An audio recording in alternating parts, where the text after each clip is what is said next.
রূপ দেখিয়াছি, তাই আমি আর পৃথিবীর রূপ দেখিতে চাই না। আমার সামনে যে বিশাল একটা বন দেখতে পাচ্তেছেন, এটা কৃত্রিম বন। এটা কিন্তু অনেক সুন্দর, মনোমুগ্ধকর। যেদিকে চাই সেদিক। বর্তমানে আমাদের এটা তো যে গাছগুলো লাগানো আছে আপনারা সবাই জানেন, গাছগুলো আমাদের প্রকৃতির জন্য খুবই হুমকি স্বরূপ।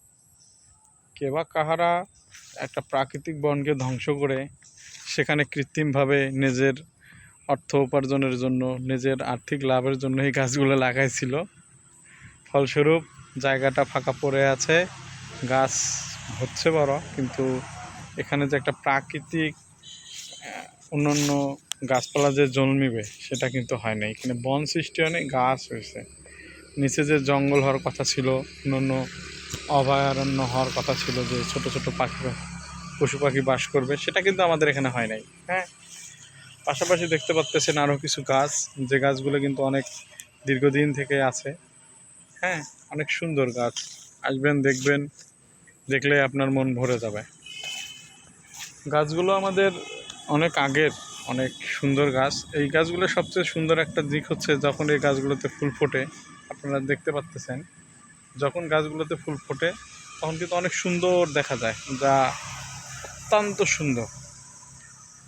তাই যখন এটার ফুল ফোটার সময় হয় তখন আপনারা যদি আসেন দেখতে পারবেন। এটা হচ্ছে আমার জায়গাটা হচ্ছে ডিমলা ফরেস্ট।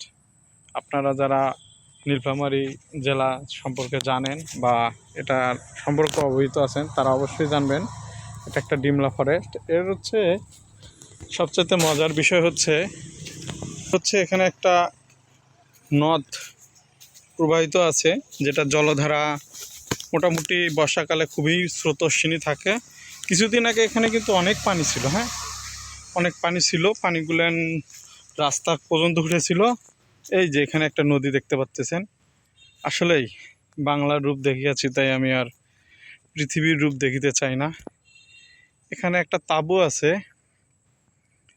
তো তাঁবুতে তো মানুষ থাকে, এটা আপনারা জানেন। বিভিন্ন দূর দূরান্তের মানুষ, সম্ভবত এটা জেলে সম্প্রদায়ের কেউ একজন হবে। দেখতে পাচ্ছেন সামনে অনেক বড় একটা জঙ্গল। যদি চান জঙ্গলটা দেখার জন্য তাহলে কমেন্ট করবেন, অবশ্যই দেখাবো নেক্সট ভিডিওতে।